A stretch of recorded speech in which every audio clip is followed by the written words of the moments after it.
গো last, গো bottom, গো right, এই যে বাটনগুলো আপনারা দেখতে পাচ্ছেন, এগুলো কিন্তু আসলে কাজ করার আপনার প্রয়োজন হলে করবেন, না হলে না করবেন। কিন্তু যে one A, one B, one C, two A, two ধাপ, টু ধাপে থ্রি ধাপ, থ্রির পরে যে ফোর ধাপ, ফোরের পরে 5 ধাপ, এই 5টা ধাপে কিন্তু আমার কাজগুলো আসে 5টা। তারপরে যে 5-এর ABC, 6, 7, অর্থাৎ এই যে নাম্বারিং করা স্টেপগুলো আপনাকে ফলো করতে হবে।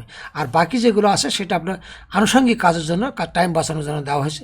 ফার্স্ট কাজ হলো, আরও বলি যে এখানে একটু বাড়তি দেখানো ভালো, সিলেক্ট ফাইল টু অ্যাক্টিভেট। এখানে যে ফাইলগুলো, যতগুলো ফাইল ওপেন থাকবে এক্সেলে, সবগুলো এখানে দেখাবে। যেমন এখানে যে অ্যাক্টিভ ফাইল কোনটা কোনটা আছে, আজাদ আছে আর BOQ ফাইল 1 আছে। তো আমি আজাদ ধরলাম, আজাদের উপর আমি কাজ করবো, ধরার পরে অ্যাক্টিভেট বললাম, তার মানে ওটা অ্যাক্টিভেট আসি, তাই অ্যাক্টিভেট থাকতে পারবে।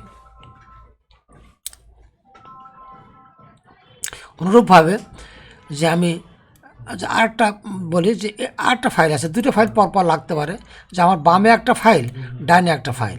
সুতরাং বামে ফাইলটা মানে দুটো ওয়ার্কবুক, বামে একটা ওয়ার্কবুক, ডানে একটা, সুইচিং করা লাগতে পারে। সেই জন্য আপনি দুটোই আপনার কাজ করতে পারেন, দুটো একবার মনে করেন যে বুক 1 অ্যাক্টিভেট করি, এখন কিন্তু বুক 1 অ্যাক্টিভেট হলো, উপরে দেখতে পাচ্ছেন বুক 1। আবার মনে করুন যে বামেরটা আমি অ্যাক্টিভেট করবো ওয়ার্কবুক, তাহলে বামেরটা অ্যাক্টিভেট করলাম, এই যে অ্যাক্টিভেট করলাম। এভাবে আপনি একটা থেকে একটা সুইচ করতে পারেন বিটুইন দিস আননাম্বারড অ্যাক্টিভিটিস অ্যাকশন। এখন আমরা মূল কথায় যাব। সেই মূল কথা হলো শিডিউল থেকে ডাটা নেওয়া। তো শিডিউল থেকে ডাটা নিতে গেলে এখানে কিন্তু বলা আছে যে put SOR data, SOR means schedule of data area on Excel sheet, হ্যাঁ, টু সার্চ।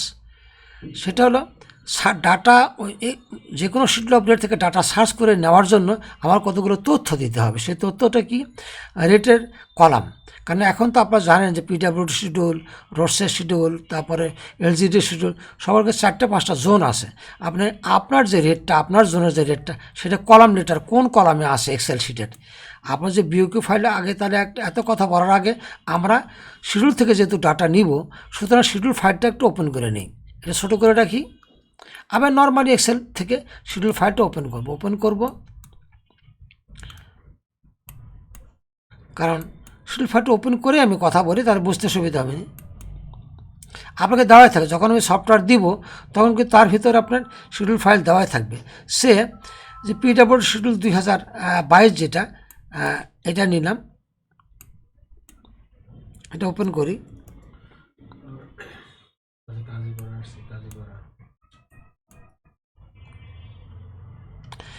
আপনি দেখতে পাচ্ছেন যে PWD শিডিউলটা ওপেন হলো এক্সেল ফরম্যাটে, এটা থাকলো।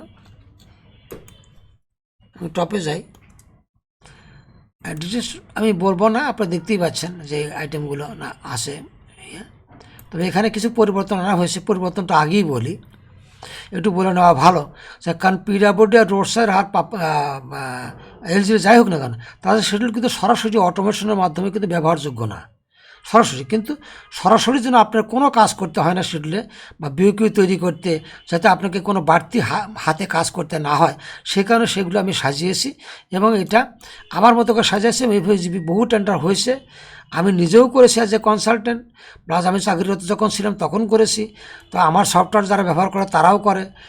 সুতরাং EGB সিস্টেমে কোনো অসুবিধা নাই। আজকে 5 বছর এই পদ্ধতি ফলো করা হচ্ছে, তারা কোনো সমস্যা নেই। সেটা হলো কি, অনেক আইটেম আছে যার সাথে কোনো ইউনিট নেই, PWD, রোডস বা LGD আইটেম রেট নেই। তারপরে রেট নাই, রেটের ঘর শূন্য ফাঁকা, আবার ইউনিটের ঘর ফাঁকা, তাহলে অটোমেশন তো হবে না। কারণ EGB সিস্টেমে কোনো ঘর ফাঁকা রাখা যায় না। তাহলে আমাকে ফিল আপ করতে হবে। সে ফিল আপটা কি, unit equal to not applicable, আর রেটের ঘর দিব হলো 0.001। এবং যখন আপনি কোনো BOQ বানাবো, তখন কিন্তু কোয়ান্টিটির ঘরটা ওই জায়গায়, এই ডেসক্রিপশন এগেনস্টে কোয়ান্টিটির ঘরটাও দিতে হবে 0.001। তখন এই যে রেট এবং 0.001 এই দুটো গুণ হয়ে কিন্তু 6 ঘর, 5টা শূন্য আর 1 হবে। কিন্তু EGB সিস্টেমে 3 ঘর পর্যন্ত কাউন্ট হয় দশমিকের পরে, তাহলে অটোমেটিক্যালি 0। অর্থাৎ 5টা শূন্য, দশমিকের পর 5টা শূন্য 1 আসবে, তাহলে তো 3 ঘর পর্যন্ত কাউন্ট যখন হয় তাহলে অটোমেটিক্যালি 0। অর্থাৎ আপনি যে একটা কোয়ান্টিটি 001 দিলেন এবং রেট 001 দিলেন, তার কোনো ইফেক্ট কিন্তু টেন্ডারের ওপর থাকলো না। তা ঠিকাদাররা যদি ভুল যাতে না করে, সেই জন্য একটা নোট দিতে হবে। সেই নোটটা আমি দেখাই একটু বড় করে। আবার দেখতে পাচ্ছেন, একটু বড় করে দেখালাম, যে লাস্টে কোনো যেখানে ইউনিট ইকুয়াল নট অ্যাপ্লিকেবল আসে এবং ইউনিট রেট ইকুয়াল টু 0.001 আসে এবং কোয়ান্টিটি যখন আপনি ফিল আপ করবেন বিওকিউ, তখন কিন্তু কোয়ান্টিটি দিতে হবে 0.001 দিলে পর, এবং এই নোটটা কিন্তু অ্যাপ্লিকেশন অবশ্যই দিতে হবে। সেটা হলো কি লাস্টে, যে rate of this item having unit equal to not applicable and quantity equal to 0.001 must not be quoted greater than rate of this item must not be greater than 0.001। অর্থাৎ ঠিকাদারদের কিন্তু রেট কোড করতে হবে 0.001, যারা 0 code করতে পারবে না 0.001 minimum code করতেই হবে। তাহলে আমার কোয়ান্টিটি 0.001 এবং তাদের রেট 0.010, টোটালের ওপর কোনো ইফেক্ট নাই, কিন্তু টেন্ডারটা ভ্যালিড হয়ে গেল এবং আমার যে অটোমেশন সেটাও আমার কার্যকরী হলো। তাহলে আর কোনো যন্ত্রণা থাকলে ম্যানুয়ালি আর কোনো কাজ করতে হবে না, যে আমি বারবার কাটাছেঁড়া করে রেট নিয়ে আসা, এই করা ওই করা এগুলো করতে তো অনেক সময় চলে যায়, কোনো প্রয়োজন নাই। এইভাবে শিডিউল সাজায় নিলে পর টোটাল ডাইরেক্ট অটোমেশন মাধ্যমে বিওকিউ তৈরি হবে, এভরিথিং উইল বি অটোমেটেড এই সিস্টেমের মাধ্যমে। আমি সেজন্য এই কথাগুলো একটু বললাম। এখন ছোটো করি, তাহলে নোটের এই কথাগুলো দেওয়া থাকবে against the item which has unit equal to not applicable এবং rate equal to 0.001। এবং এলজিডি শিডিউল বলেন আর যাই শিডিউল বলেন আর পিডব্লিউ, এভাবে কিন্তু আপনাকে সাজিয়ে নিতে হবে নিজের মতো করে, এটা এমনি আপনার থাকে না নর্মালি। এখন আমি আসল কথায় আসি, how to take data from মানে শিডিউল অফ রেট। এই তথ্য হলো 0.1 ধাপ, 1 A B C। দেখি কলাম লেটার, আপনার কোন কলামে আপনার রেট আছে আপনার জোন। আমি এখানে যেমন দেন পিডব্লিউডি ধরছি, ঢাকা জোন হলো ঢাকা ময়মনসিংহ ডি। তা ডি আমি শুধু ড্রাইভ লেটারটি লিখবো ডি। এরপরে স্টার্ট রো আমার কত থেকে নিব, সে আমি একটু কম নিব কারণ এটা দিতে সময় লাগে। সে ডাটা, এই যে আমার প্রথম ডাটা চ্যাপ্টার 1, এটা অন্য জিনিস। এই যে 1 নয় 0.1, তা রো নাম্বার আমাকে কিন্তু রো নাম্বার নিতে হবে। রো নম্বরটা এখানে 3/4 নম্বর রো থেকে শুরু হয়েছে। তা রো নাম্বার ফার্স্ট স্টার্ট হলো 4 এবং লাস্ট রোটা আমি কত পর্যন্ত নিব। লাস্ট রো কিন্তু অনেকগুলো আছে, কিন্তু অনেকগুলো নিতে এখানে আমি যেহেতু ভিডিও করছি, ভিডিও একটু টাইম লাগে একটু নিতে, সেই ভিডিওর স্বার্থে আমি কিন্তু কম দিব।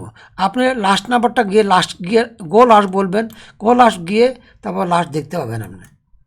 এখানে লাস্ট আছে হলো 2428, সেটাও কিন্তু আমি দিব না, আমি আমার মতো দিব না, দিয়ে আমি 2428 না, সে মনে করেন 500 দিলাম বা 1000 দিলাম, 1000 রো দিলাম, অর্ধেক তাতেও নিব না, তাও সময় লাগবে 500।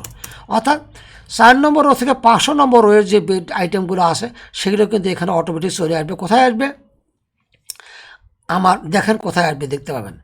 এখন এই যে ডাটাগুলো দিলাম, এখন এই যে প্রাথমিক তথ্য দেওয়ার পর শিডিউলে কোথায় কি আসে, দ্বিতীয় ধাপ 2 নম্বর, এখানে যদি আমি ক্লিক দিই, এখানে লেখা আছে, যদি ক্লিক দেই তাহলে যে ডাটাগুলো আমার দরকার সেটা হলো কি শিডিউলের যে আইটেম কোড SORSL নম্বর, মানে শিডিউলের বেটের যে SL নম্বর, তার ডেসক্রিপশন, এই যে তারপরে ইউনিট এবং রেট, এই কয়টাই তো কথা। এই যে ড্রপ যেখানে ঘরগুলো ফাঁকা, এই যে আবার লিস্ট বক্সগুলো কিন্তু ফাঁকা, কিন্তু আমি যে রেঞ্জটা ধরলাম ডাটা রেঞ্জ 4 নম্বর রো থেকে 500, এর ভিতরে যে ডাটাগুলো আসে সব কিন্তু এই জায়গায় এই ঘর আসবে এবং সেখান থেকে আমরা আইটেমের কোড ধরে ধরে ডাটাগুলো নিব, নেওয়ার পরে সেখান থেকে বিওকিউ তৈরি করব। আপাতত ডাটাগুলো আগে নিই আগে, তাহলে এই তথ্য দেওয়া শেষ হলো।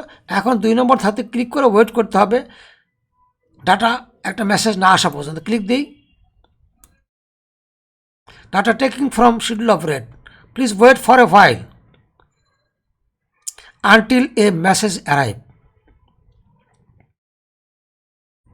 500 পর্যন্ত নেবে, একটু সময় লাগবে, একবার নিলেই হবে। আরও কথা বলি বাই দিস টাইম, সেটা হলো যে একবার নিলেই কিন্তু হবে, প্রোগ্রাম থেকে এক্সিট না হওয়া পর্যন্ত, টোটাল বের হয়ে না হওয়া পর্যন্ত এই ডাটাগুলো কিন্তু আপনার এই ইন্টারফেসের ডাটাগুলো কিন্তু থেকেই যাবে, আপনার বারবার নিতে হবে না, তবে বের হয়ে গেলে কিন্তু আবার নিতে হবে আর কি।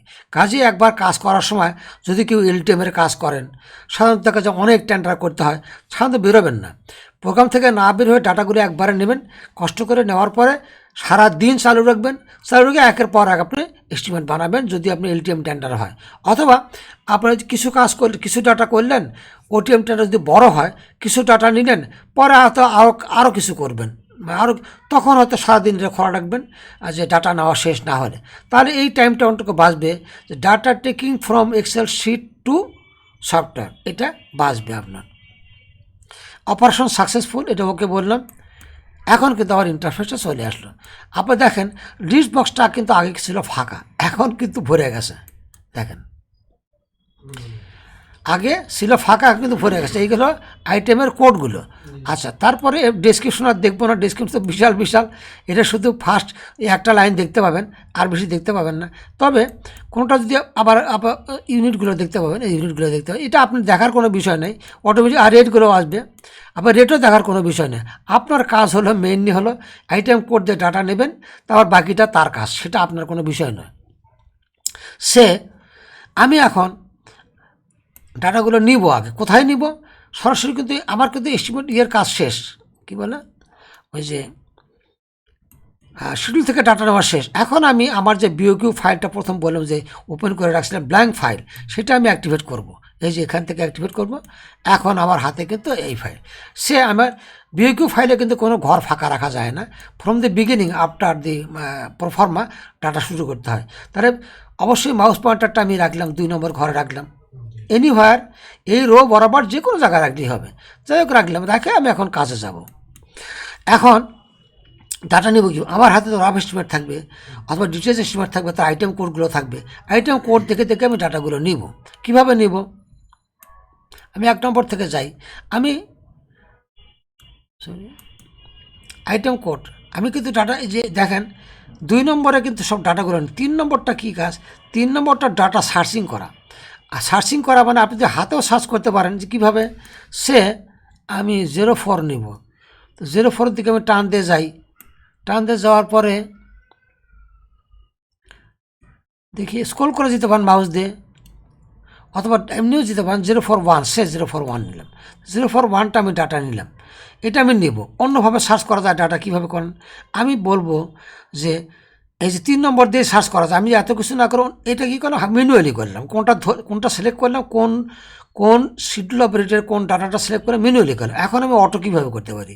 সেটা হলো এইটা সিরিয়াল নম্বরটা দিব, যে আমার জানা আছে 04.1 জানা আছে। এখন এটা যদি আমি সার্চ করতে চাই, কীভাবে না অন্যটা করি 04+.2 দিলাম। 2 দিয়ে এখন এই যে 3 নম্বরের 3-এর search next by SOR serial number. Next mean যেখানে আসে সেখান থেকে পরের দিকে আর কি। আচ্ছা, অথবা এখানে যে আমরা ডেসক্রিপশন দিই, তার পার্ট ডেসক্রিপশন